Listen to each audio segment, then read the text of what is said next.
Baik, Assalamualaikum warahmatullahi wabarakatuh. Baik, kita mulai ya untuk membahas terkait sesi satu di mata kuliah akuntansi biaya untuk semester antara. Nah, sebelum masuk ke materi satu, saya ingin bahas dulu terkait kontrak perkuliahan selama semester antara ini ya.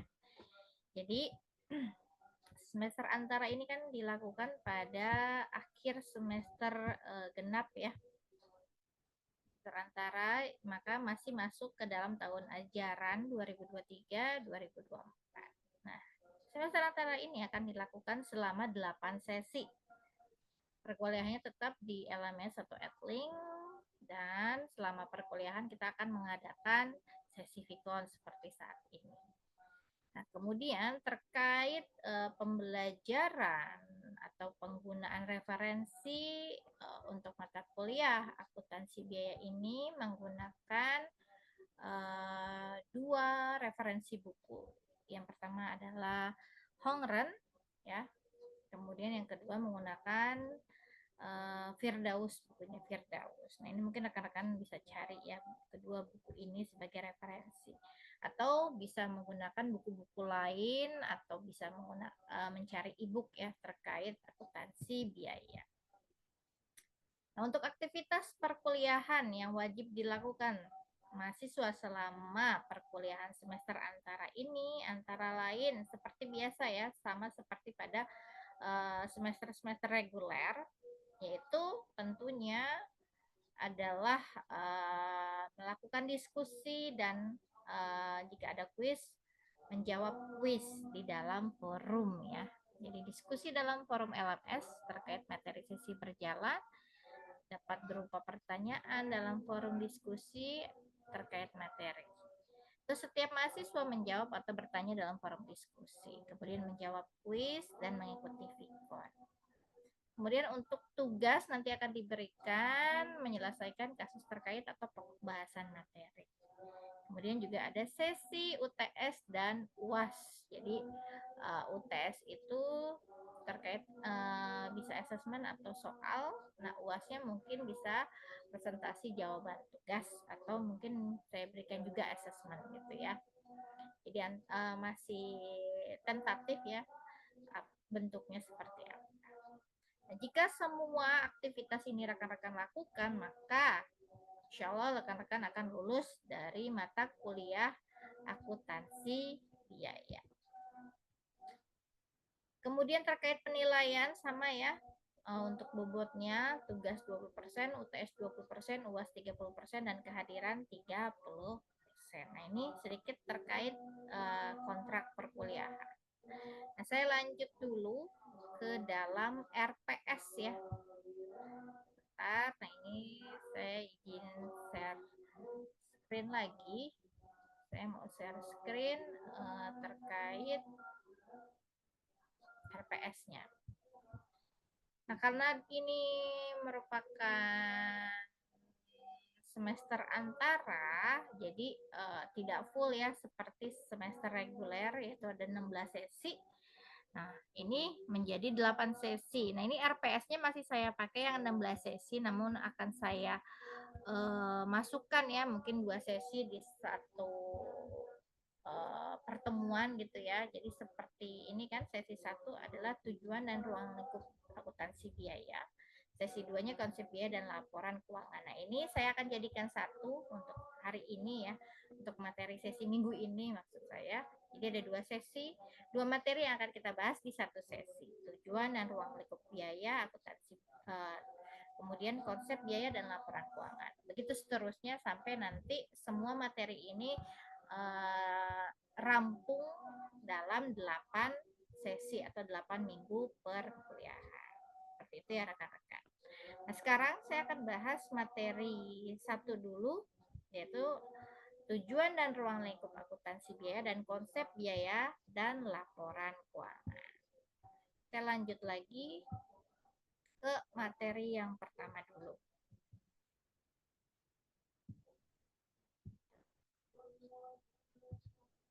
Ini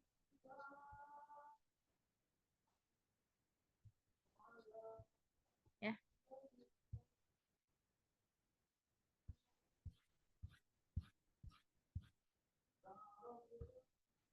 kita akan bahas terkait kerangka dasar akuntansi biaya ya. Jadi di sini kita akan bahas yang pertama adalah kita bahas tujuan dan ruang lingkup akuntansi biaya dulu. Mulai dari definisi dan tujuan akuntansi biaya, perbedaan akuntansi keuangan dan akuntansi biaya, kemudian hubungan akuntansi biaya dengan akuntansi keuangan dan akuntansi manajemen, serta pendekatan dalam penentuan harga. Kita masuk dulu ke definisi dan tujuan akuntansi biaya.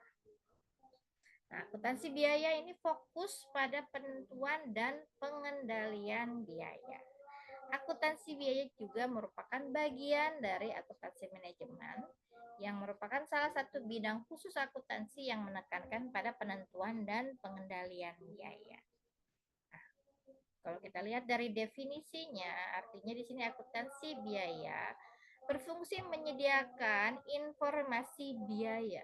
Jadi dia adalah menyediakan informasi biaya bagi kepentingan manajemen agar dapat menjalankan fungsinya dengan baik. Nah, informasi biayanya ini mencakup apa saja? Yang pertama adalah penentuan harga pokok. Artinya penentuan harga pokok ini adalah biaya-biaya dihimpun menurut kerjaan, bagian-bagian atau dirinci lagi menurut pusat-pusat biaya ataupun produk dan jasa. Itu yang pertama. Yang kedua, informasi terkait perencanaan biaya, yaitu ada harga jual dan volume penjualan, tingkat keuntungan produk, pembelian, belanja barang dan modal, kemudian perluasan pabrik. Kemudian informasi terkait pengendalian biaya. Di sini perbandingan hasil yang sesungguhnya dengan anggaran adalah berarti melihat seberapa besar varian atau penyimpangan harga standar dengan aktualnya. Kemudian yang keempat adalah dasar untuk pengambilan keputusan yang khusus, yaitu membuat produk baru, menghentikan atau meneruskan suatu produk, menerima atau menolak pesanan-pesanan tertentu, serta membeli atau membuat sendiri. Nah, perbedaan akuntansi keuangan dan akuntansi manajemen ini kita bisa lihat dari pengguna internal dan pengguna eksternalnya. Kalau internal artinya digunakan oleh pihak manajemen dan digunakan sebagai pengambilan keputusan di perusahaan. Nah, kalau eksternal artinya berarti digunakan oleh pihak-pihak dari luar perusahaan seperti kreditur, pemegang saham, pemerintah, dan masyarakat umum. Digunakan juga untuk pengambilan keputusan namun sesuai dengan kepentingan masing-masing. Nah, perbedaan akuntansi keuangan dan akuntansi manajemen adalah akuntansi manajemen adalah bidang akuntansi yang berhubungan dengan pelaporan keuangan untuk para pengguna internal. Sedangkan akuntansi keuangan adalah bidang akuntansi yang menyajikan informasi keuangan yang terutama ditujukan kepada pengguna eksternal. Itu ya, itu adalah perbedaan akuntansi manajemen dengan akuntansi keuangan. Nah, hubungan akuntansi biaya dengan akuntansi keuangan dan akuntansi manajemen. Nah, kalau kita lihat akuntansi keuangan itu tercermin pada tujuan akuntansi biaya untuk penentuan harga pokok produk dan sekaligus menentukan nilai persediaan yang berhubungan dengan penyusunan laporan keuangan. Akuntansi manajemen, akuntansi biaya membantu manajemen untuk menentukan biaya yang seharusnya terjadi dalam menghasilkan suatu unit produk, sejumlah produk, dan suatu tingkat kegiatan tertentu. Nah, ini rekan-rekan bisa lihat bagaimana terbentuknya hubungan akuntansi biaya dengan akuntansi keuangan dan akuntansi manajemen. Jadi dilihat dari tujuan akuntansi biayanya. Yang pertama adalah menentukan harga pokok. Nah, ini masing-masing akan terkait ke akuntansi manajemen. Terkait biaya standar, artinya nanti menyusun anggaran gitu ya. Sehingga nanti di sini atau biaya sesungguhnya dan biaya pengganti terkait penentuan harga pokok sampai nanti akhirnya menentukan harga jual untuk suatu produk tertentu. itu kaitannya dengan akuntansi manajemen kan, pihak perusahaan perlu tahu, perlu menentukan harga jual. Nah, informasinya dari akuntansi biaya ini. Kemudian terkait dengan akuntansi keuangan, artinya penyusunan laporan keuangan sesuai dengan prinsip akuntansi yang wajib. Kemudian terkait dengan perencanaan biaya, artinya menyusun anggaran, pengendalian biaya, analisis varian, dan pengambilan keputusan khusus terkait dengan biaya relevan terkait dengan pemilihan alternatif. Nah, yang akan kita bahas selanjutnya terkait dengan fungsi atau tujuan akuntansi biaya. Yang pertama adalah penentuan harga pokok ya nih, rekan-rekan bisa lihat penentuan harga pokok. Nah, ini akan dimulai dari sistem perhitungan biaya yang tradisional, baik itu berdasarkan metode pesanan ataupun berdasarkan metode proses gitu. Baru nanti dilanjutkan dengan penentuan harga pokok dengan just in time hingga penentuan harga pokok berdasarkan aktivitas. Nah, ini untuk sesi atau materi yang pertama di sesi 1. Nah, ini saya lanjut lagi ke sesi keduanya ya.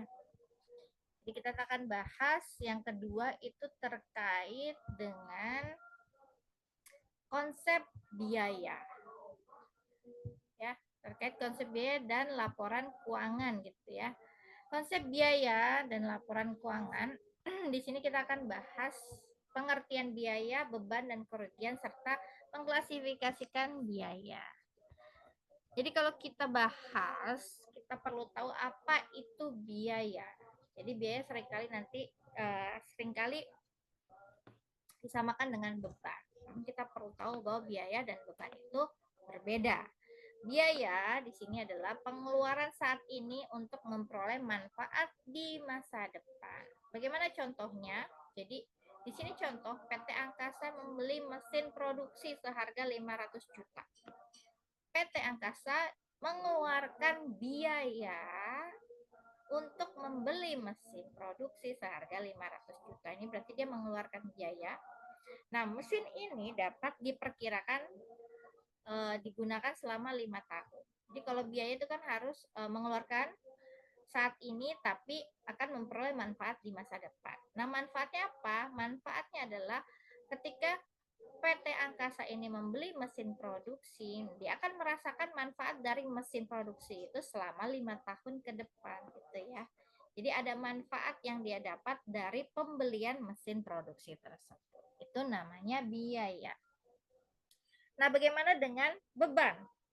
Beban adalah biaya yang telah memberikan manfaat. Jadi contoh di sini ketika perusahaan membayar sewa dibayar di muka ini belum termasuk ke dalam beban tapi masih dicatatkan sebuah biaya karena kita belum jadi belum ada manfaatnya buat kita gitu ya, buat perusahaan tersebut. Jadi di sini sebuah biaya dan disajikan sebagai aset lancar dalam laporan posisi keuangan.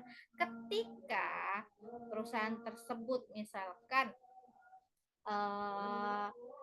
sudah menempati gedung tersebut dan kemudian mengeluarkan biaya atau membayarkan sewa tersebut setiap bulan atau setiap tahunnya, maka itu yang dikatakan atau dinamakan sebagai beban. Jadi bisa dikatakan seperti ini, misalkan sebuah perusahaan membayar sewa di muka, pembayaran tersebut belum digunakan atau belum menjadi kewajiban untuk periode berjalan. Itu disebut sebagai atau dicatat sebagai sewa dibayar di muka. Nah, posisi akunnya akan berada pada aset dan dicatat pada laporan neraca. Nah, setiap periode seiring dengan berjalannya waktu dan penggunaan sewa, bagian dari sewa dibayar di muka itu akan diakui sebagai beban sewa. Atau bisa dikatakan sewa dibayar di muka ini akan dikurangkan dari akun aset dan diakui sebagai beban di laporan laba rugi. Itu ya. Jadi setiap bulan sudah mengeluarkan misalkan 1 juta selama 12 bulan. Nah, itulah yang diakui sebagai beban yang akan dicatatkan atau dihitung, dimasukkan ke dalam beban sewa di dalam laporan laba rugi. Nah, jika ada biaya yang tidak memiliki manfaat sama sekali, namanya apa? Itu adalah kerugian. Itu ya rekan-rekan ya. Nah, sekarang kita masuk ke dalam klasifikasi biaya. Nah, biaya ini akan dibagi atau diklasifikasikan lagi menjadi pertama, objek biaya, perilaku biaya, periode akuntansi, dan fungsi manajemen. Kita masuk dulu fokus kepada objek biaya. Jadi biaya klasifikasinya sebagai objek biaya. Objek biaya ini adalah sebagai dasar untuk melakukan perhitungan biaya. Biaya apa? Biaya produk, departemen, dan aktivitas. Kita masuk dulu sebagai biaya produk. Jadi perhitungan biaya produk. Nah, muncullah yang namanya biaya produksi. Biaya untuk mengubah bahan baku menjadi barang jadi. Jadi dalam sebuah produk itu ada namanya biaya produksi ya. Kan kita tahunya produk artinya hanya ada di biaya jual gitu ya, biaya berapa yang harus kita bayar untuk mendapatkan produk. Ternyata produk tersebut itu ada biaya produksinya sehingga nanti dikalkulasikan sebagai nanti muncul harga jualnya dari kalkulasi biaya produksi gitu ya. Nah, biaya produksi adalah biaya untuk mengubah bahan baku menjadi barang jadi. Nah, biaya produksinya apa saja? Yang termasuk ke dalam biaya produksi ada bahan baku langsung, tenaga kerja langsung, dan overhead pabrik. Ya. Kita bahas dulu bahan baku langsung. Bahan baku langsung sendiri terdiri, biaya bahan baku biaya produksi ini terdiri dari bahan baku langsung. Bahan baku langsung adalah biaya perolehan dari pengeluaran bahan baku yang dibutuhkan untuk membuat sebuah produk. Jadi biaya perolehan dari bahan baku langsung. Kemudian ada tenaga kerja langsung atau gaji atau upah untuk pekerja yang terlibat secara langsung dalam proses produksi. Nah, kalau ini biaya bahan baku, ini biaya tenaga kerja langsung, ini dua-duanya. Kalau ada kata langsung, maka ada kata tidak langsung. Jadi bahan baku ada tidak langsung, tenaga kerja juga ada tidak langsung. Nah, bahan baku tidak langsung apa? Dia perolehan dari bahan baku yang tidak mudah ditelusuri ke objek biayanya. Jadi kalau bahan baku utama dalam membuat sebuah produk meja atau kursi, maka bahan baku utamanya apa? Kayu. Nah, bahan baku tidak langsungnya apa? Bisa jadi di situ ada dia butuh lem, dia butuh paku, itu termasuk ke bahan baku tidak langsung gitu ya. Nah, kemudian tenaga kerja langsung. Kan gaji atau upah untuk pekerja yang terlibat langsung dalam proses produksi. Nah, kalau tidak langsung artinya dia tidak terlibat langsung. Jadi gaji dan upah untuk tenaga kerja yang tidak terlibat langsung dalam kegiatan produksi. Nah, biaya apa yang dikeluarkan? Contohnya seperti biaya penjaga atau satpam gitu ya. Kan dia nggak terlibat langsung dalam memproduksi satu produk kan, dia hanya bertugas menjaga pabrik tersebut gitu. Jadi dia termasuk ke dalam biaya tenaga kerja tidak langsung. Nah, biaya bahan baku tidak langsung dan biaya tenaga kerja tidak langsung ini akan dimasukkan ke dalam yang namanya overhead pabrik. Jadi dalam biaya produksi itu ada 3 ya, bahan baku langsung, tenaga kerja langsung, dan overhead pabrik.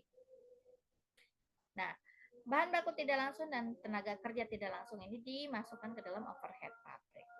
Overhead pabrik adalah biaya produksi selain bahan baku langsung dan tenaga kerja langsung. Itu ya.